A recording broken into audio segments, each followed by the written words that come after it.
ต้มกินข้าวเส้นครับซอยเขามา กิ แล้ว น ดอก ข้าวซอยมาคามกิน มันก็กิน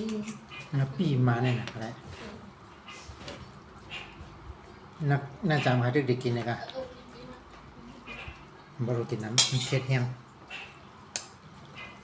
เผ็ดแห้ง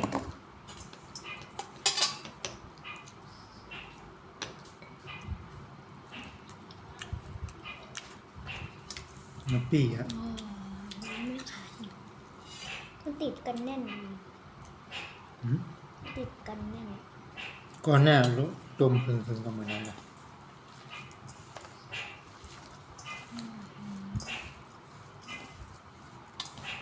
แบบเผ็ดแห้งนะ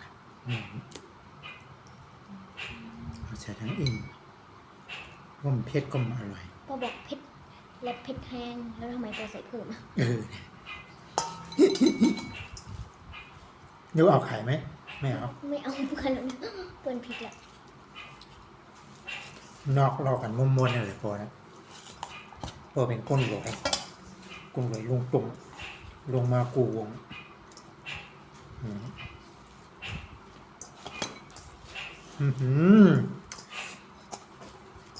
ต้องใช้น้ำมันหน่อยช่วยย่อนเลย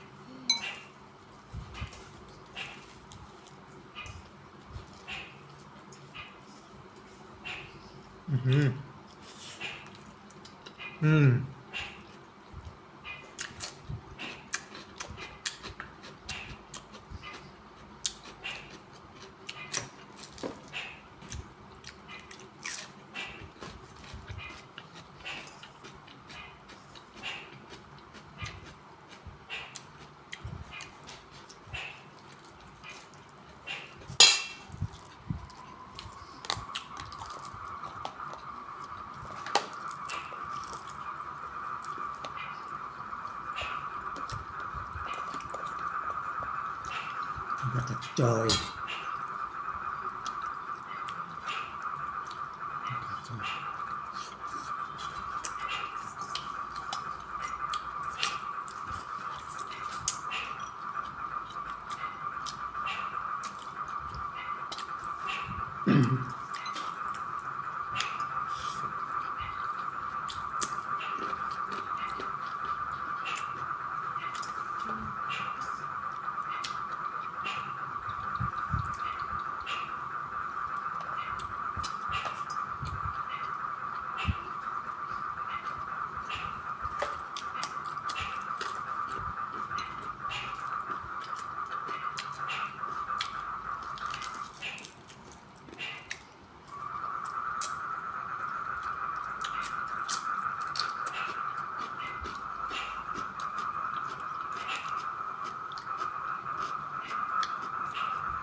ประเภทเนี่ย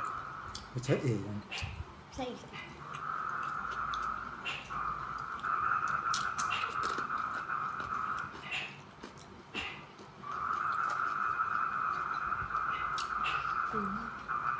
ลืมกินนะลืมกินนะ ติม ลืมกินสลายฮะ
เชียงอะไรเยอะเนี่ย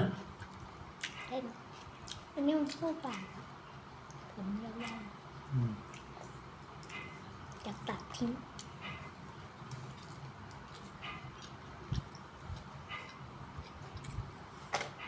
ถ้าวันนี้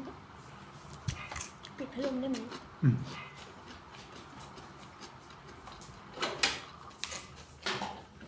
อันนี้ให้ดีไหม พอเพชรว่าพอใช้อิฐอย่างนี้ แล้วปอบอกหน้าตาหนูน่าจะเผ็ดมาก อืม ทานไม่เผ็ดก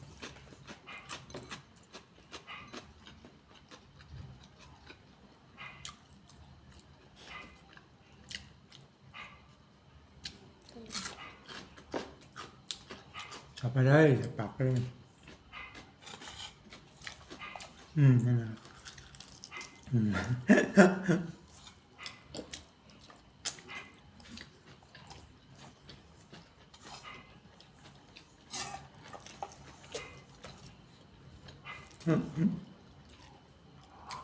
อืม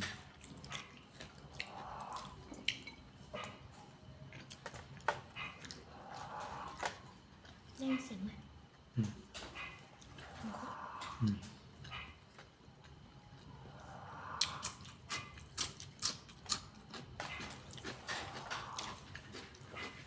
เพลงนี้อาจจะไม่ได้ยินแต่ภายนอกได้ยินเฮ้ยโอ้ย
คุณหลวยล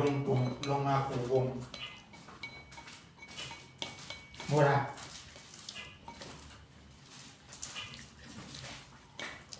ในหนังอันนั้นมีแค่ลงมากูบอกไม่มีเครื่องไหลแล้ว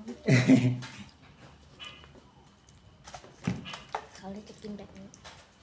ลองเหลือได้เดียว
ยังไม่นอนฝันไม่ดีกว่า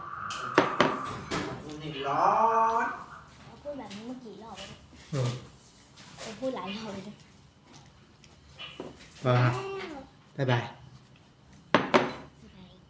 อะไร แล้วก็อ่า